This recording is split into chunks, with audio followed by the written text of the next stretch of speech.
नमस्कार, Ajit web TV देख रहे सभी दर्शकों का स्वागत है। मैं रोहिणी ओब्रॉय और आप देख रहे हैं खबरों के आईने से।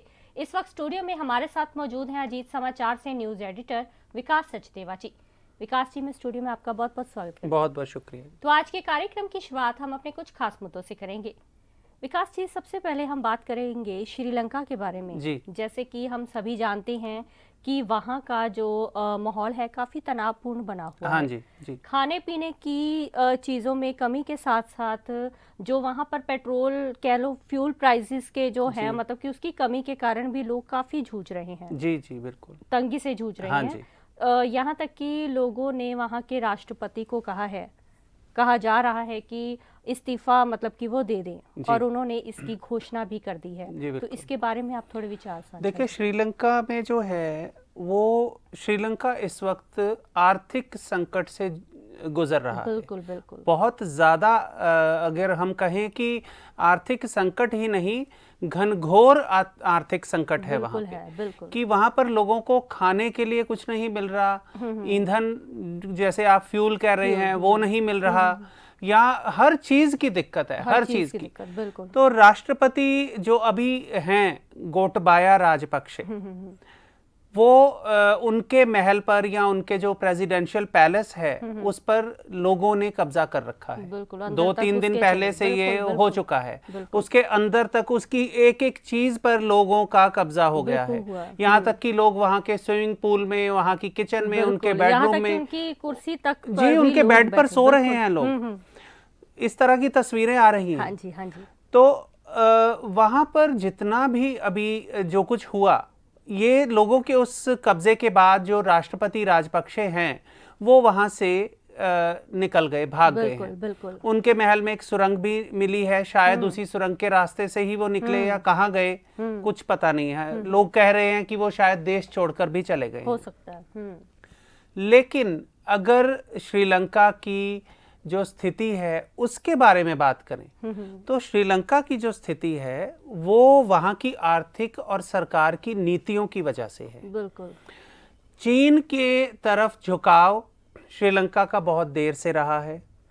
चीन की वजह से जो झुकाव उसकी तरफ रहा, उसकी वजह से वहाँ के जो बड़े घराने हैं, जो उद्योगपति हैं, बड़े हैं, उनकी तरफ श्रीलंका सरकार का ज़्यादा थोड़ा सा नजरे इनायत रही उन पर। बिल्कुल। उनको ज़्यादा वो करते रहे और उसकी वजह से क्या होता रहा कि चीज़ें दिन प्रतिदिन महंगी होती रही। बिल्कुल।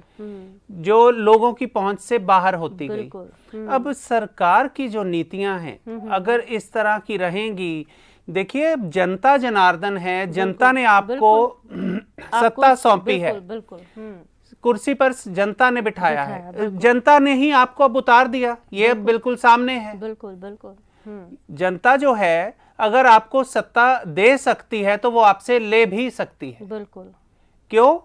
क्योंकि जनता की चुनी हुई सरकार अगर जनता के लिए काम नहीं करेगी, सिर्फ कुछ लोगों के लिए ही काम करेगी, तो जनता ये कभी भी बर्दाश्त नहीं करेगी। क्योंकि हर चीज उन कुछ खास लोगों के रास्ते में आप बिछाकर रख देंगे, उनको थाली में परोस कर दे देंगे, और बाकी सभी लोगों के लिए, आम जनता के लिए वो हर चीज महंगी हो जाएगी, उनकी पहुंच से दूर हो जाएगी। बिल्कुल बिल्कुल।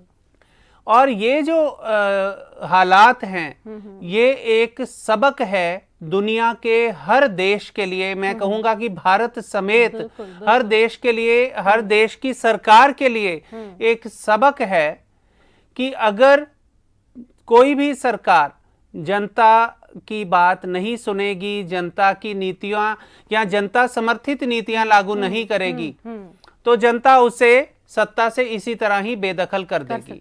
आप ये देख लीजिए कि रूस ने यूक्रेन पर हमला किया।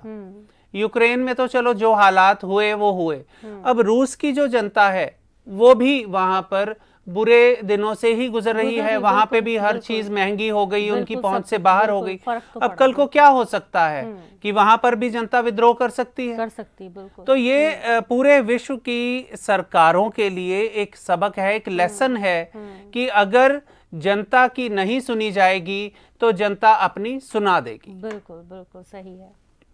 तो अगले मुद्दे पर आते हैं, बात करेंगे जैसे कि हम सभी जानते हैं कि आज वर्ल्ड पॉपुलेशन डे है। जी बिल्कुल, पूरे विश्व में 11 जुलाई। बिल्कुल 11 जुलाई, तो इसको पूरे विश्व में मनाया जा रहा है। जी जी। बात करेंगे दोबारा से चीन की, तो 2000 कहा जा रहा है कि 2023 तक जो है भारत चीन को पूरी तरह से आबादी के मामले में पछाड़ कर रख देगा। जी, तो इसके बारे में थोड़ा सा आप बताइए। देखिए, इस वक्त दुनिया की जो आबादी है वो 8 अरब के करीब पहुंच रही है। कुछ ही महीनों में जो दुनिया की पॉपुलेशन है वो 8 अरब हो जाएगी। अगर बात करें चीन और भारत की पॉपुलेशन की, तो नंबर 1 पे इस वक्त पॉपुलेशन के मामले में, जनसंख्या के मामले में चाइना जो है वो सबसे आगे है। दूसरे नंबर पर बिल्कुल उसके थोड़ा सा पीछे भारत है। बिल्कुल। अब बात अगर पॉपुलेशन के आंकड़ों की करें तो आप ध्यान दीजिए कि चाइना की इस वक्त पॉपुलेशन जो है वो 1 अरब 44 करोड़ है। 1.44 अरब, ठीक है, 1 अरब 44 करोड़। और जो भारत की आबादी है वो इस वक्त चाइना से थोड़ी सी कम 1 अरब 40 करोड़। 40 और 44 थोड़ा सा ही है, बिल्कुल 4 करोड़ का फर्क है। तो आने वाले कुछ ही महीनों में जो अगला साल आएगा, कहा जा रहा है कि वहां पर उस साल में क्या हो सकता है कि भारत चाइना से आगे निकल सकता है पॉपुलेशन के मामले में। उसकी वजह क्या है कि भारत में जो बर्थ रेट है वो है 2 और वहां पर जो बर्थ रेट है वो है 1.7। तो बर्थ रेट का जो अंतर है, अगर भारत में बर्थ रेट का अंतर कम नहीं होगा या वो नीचे नहीं आएगा, तो इसी स्पीड से अगर चलते रहेंगे तो ये आबादी कहीं भी रुकने वाली नहीं है। बिल्कुल। और 11 जुलाई को वर्ल्ड पॉपुलेशन डे जो है ये 1990 से मनाया जा रहा है। 1990 से पहले ये पॉपुलेशन डे नहीं मनाया जाता था, लेकिन 1987 में जब ये देखा गया कि पूरे विश्व की जो जनसंख्या है 2 अरब के आसपास पहुंच गई है, 1989 में 2 अरब थी, तो तब एक चिंता की लहर, सभी जितने भी संगठन हैं या विश्व स्तर पर एक चिंता की लहर सामने आई। उनको लगा कि अगर पॉपुलेशन इसी तरह से बढ़ती रहेगी तो जो लोगों के लिए संसाधन जुटाने मुश्किल हो जाएंगे। बिल्कुल हो सकता, लोगों को पानी नहीं मिल पाएगा, लोगों के लिए सांस लेने के लिए हवा तक नहीं उनको पूरी तरह से मिल पाएगी।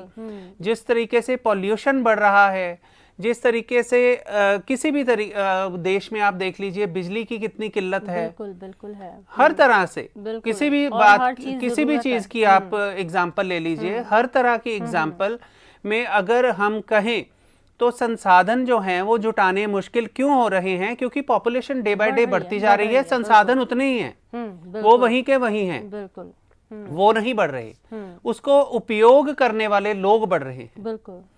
तो पॉपुलेशन के मामले में अगर भारत सरकार अभी नहीं जागी तो बहुत देर हो जाएगी। बिल्कुल हो जाएगी।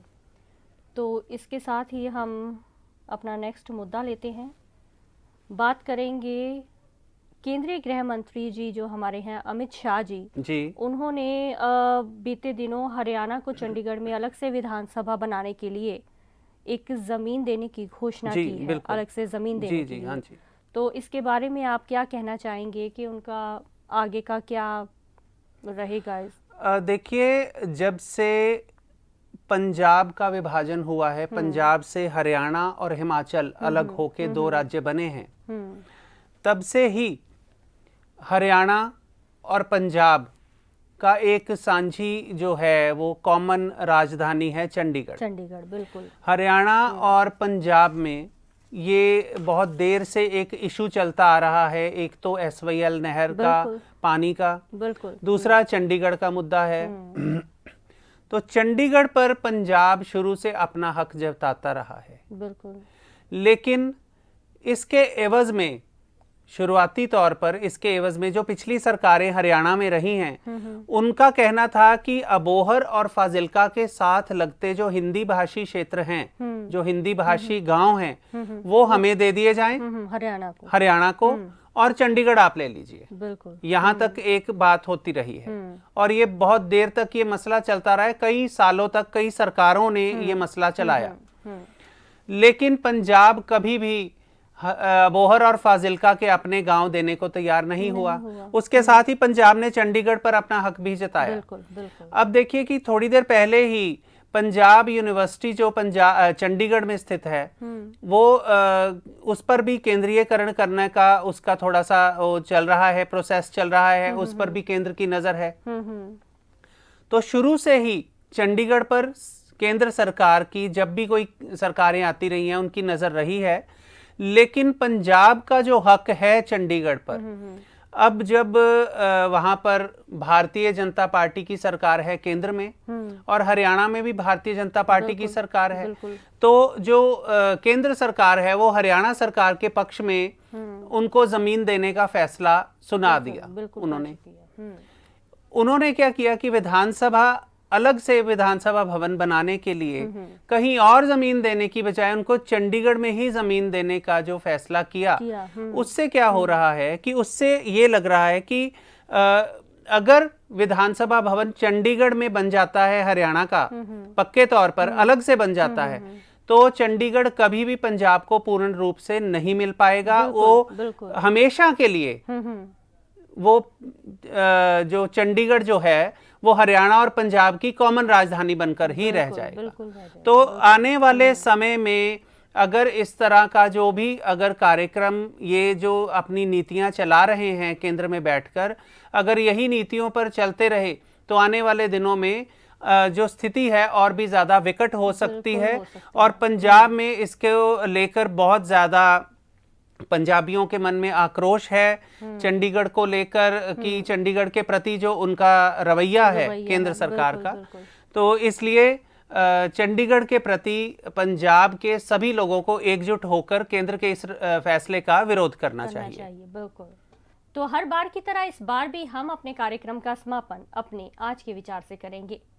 कहा जाता है, समय ही जीवन है, समय को बर्बाद करना अपने को बर्बाद करने के समान है। जी विकास जी। जी बिल्कुल, आप सही फरमाया आपने कि समय ही जीवन है, समय के साथ चलना, बिल्कुल जीवन को चलाना है। अगर आप समय के साथ नहीं चलेंगे, आप पीछे रह जाएंगे, समय आगे निकल जाएगा, जीवन पीछे रह जाएगा।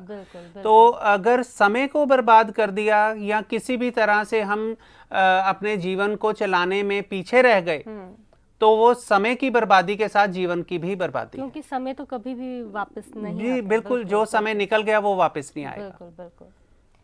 तो आज हमने चर्चा की है पिछले सप्ताह के कुछ खास मुद्दों के बारे में। अगले सप्ताह हम फिर हाजिर होंगे देश विदेश के कुछ खास मुद्दे लेकर। अजीत वेब टीवी देख रहे सभी दर्शक इसी तरह हमारे साथ जुड़े रहिए। अब हमें दीजिए इजाजत, नमस्कार।